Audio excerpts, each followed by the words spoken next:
आज हम लोग पढ़ने वाले हैं क्लास 6 की हिस्ट्री एनसीईआरटी का अध्याय 10 व्यापारी, राजा और तीर्थयात्री। व्यापारी यानी कि व्यापार करने वाला व्यक्ति, राजा यानी कि राज्य करने वाला व्यक्ति और तीर्थयात्री यानी कि एक जगह से दूसरी जगह तीर्थ स्थानों का दर्शन करने वाला व्यक्ति। तो आज हम लोग इस चैप्टर का पूरा क्वेश्चन आंसर पढ़ेंगे।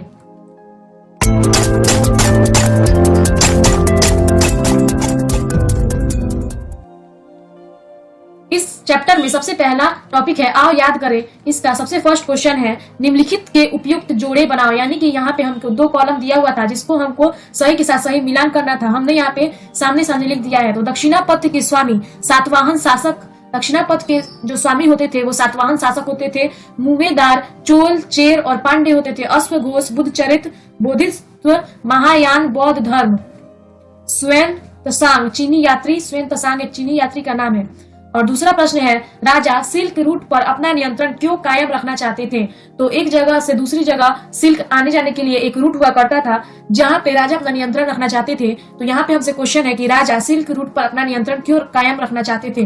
तो शासक कर के लाभ के लिए रेशम मार्ग, रेशम यानी कि सिल्क मार्ग पर नियंत्रण करना चाहते थे। कर यानी कि टैक्स, क्योंकि इस रास्ते पर यात्रा कर रहे व्यापारियों से उन्हें कर, शुल्क और तोहफे के माध्यम से लाभ मिलता था। यानी शासक जो थे वे सिल्क रूट पर या फिर रेशम मार्ग आप कह सकते हैं, तो उस पर अपना नियंत्रण इसलिए रखना चाहते थे क्योंकि इस रास्ते पर जो भी जाएगा, वो जो भी व्यापारी व्यापार करने के लिए जाएंगे वे उन्हें कर देंगे, शुल्क देंगे और तोहफे देंगे जिसके माध्यम से उनको लाभ मिलता था।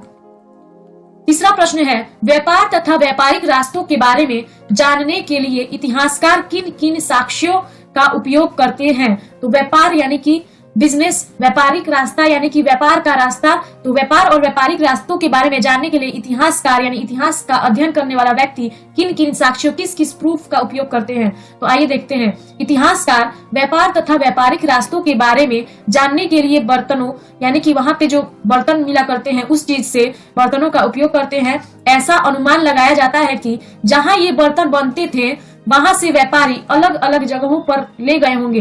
यानी कि इतिहासकार जो थे वे व्यापारिक रास्तों और व्यापार का पता लगाने के लिए वहां के बर्तन देख सकते हैं और उससे अनुमान लगा सकते हैं कि वहां से व्यापारी अलग अलग जगहों पर वह बर्तन ले गए होंगे व्यापार करने के लिए। चौथा प्रश्न है भक्ति की प्रमुख विशेषताएं क्या है।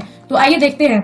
सबसे पहला विशेषता यह है कि किसी देवी या देवता के प्रति श्रद्धा को ही भक्ति कहा जाता है। यह भक्ति का परिभाषा है कि किसी देवी या देवता, कोई भी देवी, बहुत सारे देवी और देवता है तो आपका जिस देवी और देवता के प्रति श्रद्धा है उसी को आपका भक्ति कहा जाएगा। भक्ति का पद सबके लिए खुला था, यानी भक्ति सब कोई कर सकता था। ये नहीं कि आप धनी है तो आप भक्ति करेंगे, आप गरीब है तो आप भक्ति नहीं करेंगे। चाहे वो धनी हो या गरीब, वो सभी कोई, सबके लिए भक्ति का पद खुला हुआ था। ऊंची जाति का हो या नीची जाति का हो, या फिर वह नीची जाति का या ऊंची जाति का, ये भी मायने नहीं रखता था। या फिर कोई स्त्री हो या पुरुष, भक्ति सब कर सकते थे। यह एक प्रमुख विशेषता है भक्ति का।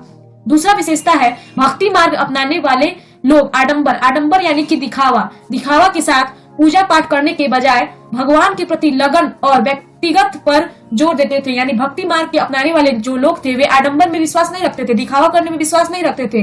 वो लोग पूजा पाठ करके भगवान के प्रति लगन दिखाकर उस पर जोर देते थे, जैसे कि हनुमान जी। तीसरा विशेषता है भक्ति परंपरा ने चित्रकला यानी भक्ति की जो परंपरा है उसने चित्रकला को बढ़ावा दिया। शिल्प कला और स्थापत्य कला, ये तीनों कला को भक्ति की परंपरा ने इसको बढ़ावा दिया और इसके माध्यम से अभिव्यक्ति यानी कि अपनी भावना को प्रकट करना को अभिव्यक्ति कह सकते हैं, अभिव्यक्ति की प्रेरणा दी है। तो यह एक काफी महत्वपूर्ण विशेषता है भक्ति का।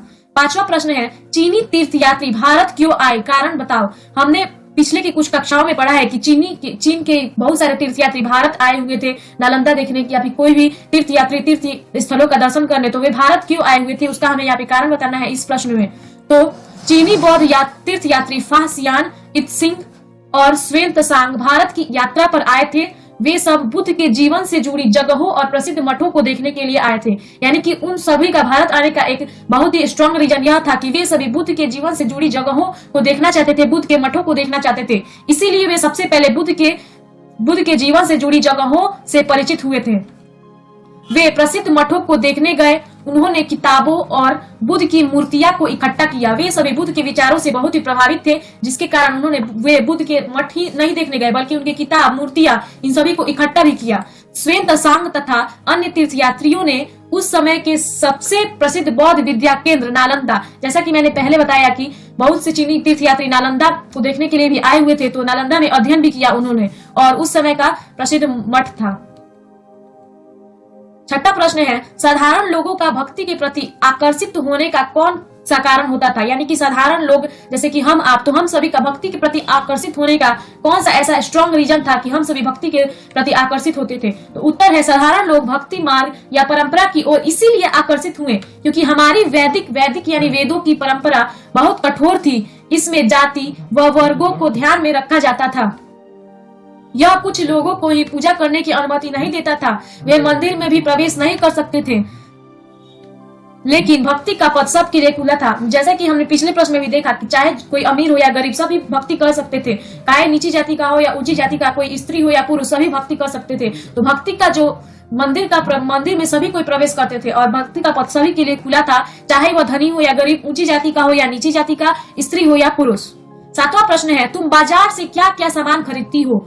यानी कि ये हमारे जीवन से रिलेटेड प्रश्न है कि आप जो है वो बाजार से क्या क्या सामान खरीदते हैं, उसकी एक सूची, एक लिस्ट बनानी है और बतानी है कि तुम जिस शहर या गांव में रहती हो वहां इनमें से कौन कौन सी चीजें बनी थी और किन चीजों को व्यापारी बाहर से लाए थे। तो इसका आंसर देखते हैं। बाजार से खरीदी गई वस्तुओं की सूची। सबसे पहले हम कपड़े बाजार से खरीदते हैं, मिट्टी से बनी वस्तुएं भी बाजार से खरीदते हैं, चावल बाजार से खरीदते हैं, जूते भी बाजार ही से खरीदते हैं और किताबें भी बाजार से खरीदते हैं। और ऊपर दी गई वस्तुओं में किताबें, कपड़े तथा जूते व्यापारियों द्वारा बाहर से लाए जाते हैं। इसमें जो लिस्ट हमने देखा उसमें से किताबें, कपड़े और जूते बाहर से लाए जाते हैं, जबकि मिट्टी से बनी वस्तुएं और चावल शहर या गांव में ही उपलब्ध होते हैं क्योंकि कुम्हार द्वारा बनाए जाते हैं और किसान द्वारा चावल खेती उगाए जाते हैं। आठवां प्रश्न है, आज भारत में लोग बहुत तीर्थ यात्राएं करते हैं, उनमें से एक विषय में पता करो और एक संक्षिप्त विवरण दो। संकेत, हमें इसमें बहुत सारे लोग आज भारत में तीर्थ यात्राएं करते हैं, तो उसमें हमें इन प्रश्नों का उत्तर देना है कि तीर्थ यात्रा में स्त्री, पुरुष या बच्चों में से कौन जा सकते हैं। यानी कि तीर्थ यात्रा जो करने वाले लोग हैं उसमें स्त्री जा सकती है, पुरुष जा सकती है, या बच्चे जा सकते हैं, या तीनों जा सकते हैं। इनमें कितना वक्त लगता है और कोई भी एक तीर्थ यात्रा करने में कितना टाइम लगता है, लोग किस तरह यात्रा करते हैं, वे अपनी यात्रा के दौरान क्या क्या ले जाते हैं, तीर्थ स्थानों पर पहुंच कर वे क्या करते हैं, क्या वे वापिस आते समय कुछ लाते हैं। तो इसका आंसर देखते हैं। लोग बहुत सारे स्थान पर पूजा करते हैं, इनमें से एक स्थान हरिद्वार है। यहाँ पे एक एग्जाम्पल लिया गया है हरिद्वार का। यह हिंदुओं के लिए बहुत ही प्रसिद्ध स्थान है। यहाँ पर कोई व्यक्ति जा सकता है, यानी कि यहाँ पे कोई व्यक्ति जा सकता है, चाहे वो स्त्री हो या पुरुष हो या बच्चे हो। यह लोगों के लिए इसलिए महत्वपूर्ण है क्योंकि यहाँ गंगा नदी पहाड़ों से निकलकर मैदानों में प्रवेश करती है। हरिद्वार में ही गंगा नदी पहाड़ों से निकलकर मैदान में प्रवेश करती है और लोग इस स्थान पर धार्मिक स्नान करते हैं और उनकी आस्था है, यहाँ पे स्नान करते हैं। गंगा का उद्गम हिमालय में हुआ है। यहाँ भगवान शिव और अन्य देवी देवताओं के बहुत सारे मंदिर हैं। सावन के महीने में लोग यहाँ उत्साह के साथ घूमने जाते हैं और गंगा जल के साथ भगवान शिव की पूजा करते हैं और वे पवित्र गंगा जल लेकर विभिन्न स्थानों के लिए पैदल यात्रा करते हैं।